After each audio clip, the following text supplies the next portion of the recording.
Alrighty, happiness time here. So we're getting right into these two thought experiments, the direction of happiness and the experience machine. So these are both out of the happiness chapter, and the direction of happiness, I'm kind of giving it that title, pretty much right off the bat. I think like within a page or so. He starts talking about, life A and life B, the increasing and the decreasing happiness. Then he kind of goes on for a little bit, and I think about midway-ish, he introduces the experience machine. So there, there's kind of a lot um, I'm asking you to do in answering these two thought experiments. So let's kind of unpack that slowly and see how much is involved in doing that, because that's actually a lot of doing right there. So answering the thought experiments needs to be preceded by describing the thought experiments, or what I would call reconstructing the thought experiments as they're presented in the chapter. So here you're kind of getting your grounding in the chapter right away, and make yourself at home, get into some details, show me that you've read it, um, and of course you add whatever kind of insights and things you've got to add along the way. So I'm not going to go through the whole reconstruction of those, but do this.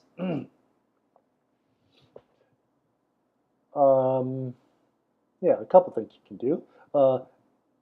As a thought experiment, these this part of the chapter is kind of this way of thinking, put it, should bear some resemblance to real laboratory experiments, and at a minimum, we can take seriously that there's some hypothesis being tested in this experiment. And what are those? So I think that's actually a very strongly suggested for um, reconstructing the thought experiment is maybe first kind of jump into like, well, what's the hypothesis? And why is this a hypothesis worth testing, right? So with the direction of happiness, it looks like we're getting into some hypothesis about like the amount of happiness being the only thing that matters to you in like how you evaluate the quality of your life. That the sole basis that you would make that evaluation on is the amount of happiness in your life. That's the kind of sole measure of how good it is, or at least how you would value it. So does that stand up? I mean, we could say it's worth testing because it seems like a way of thinking of happiness that a lot of people actually act upon, right? At least people seem to be motivated by that thought that you got to get more happiness stuff in your bucket, and that's how you make your life better. So does that turn out to hold water? So Nozick's thought experiment here seems to cast that into doubt. So the hypothesis to be tested for the experience machine, that is that happiness is a state of mind. It's just a state of mind.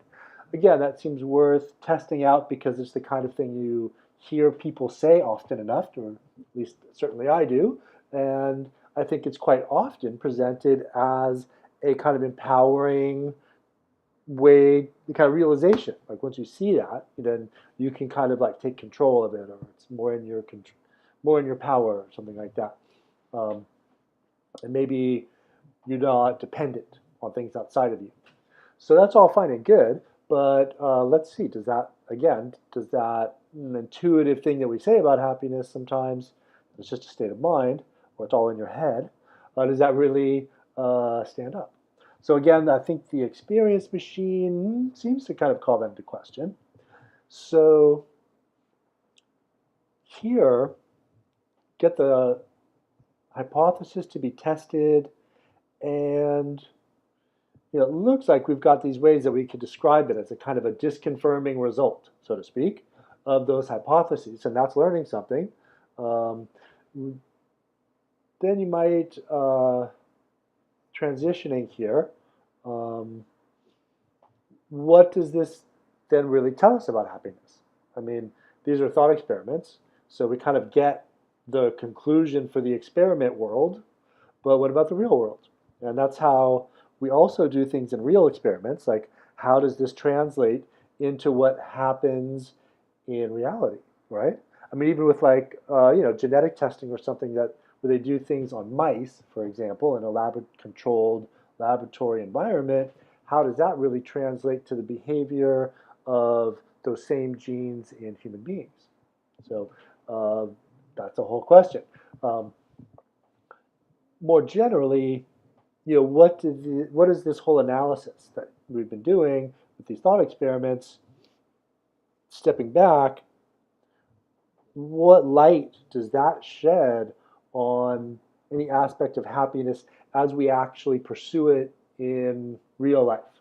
So that's an area where you kind of show up and, so to speak, that's kind of like you're doing there, kind of connecting those things there, stepping outside of the chapter a little bit here, and now saying, well, how does this stuff from the chapter really shed any light on this thing that we do in life called pursuing happiness, or this thing that we want to understand, what its nature is. So finally, we can say, well, happiness, so conceived, and we've kind of like, I guess, shed a little bit of light on happiness, I hope.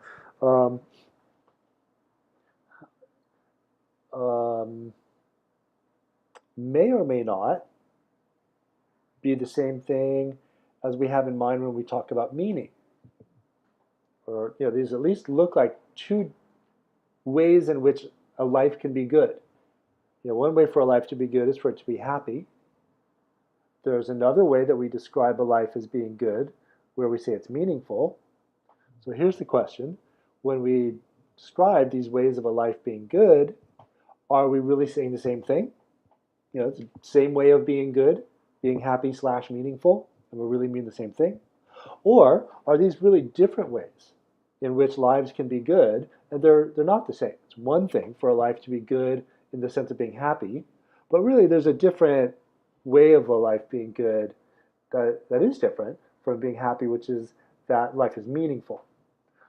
And really all we would need to show is that a life could be one without the other in order to show that they're not the same thing, right? At least technically speaking, they wouldn't be literally the same if you could have one life that's happy but not meaningful and a life that's meaningful but not happy, then there's at least a little bit of difference between the two.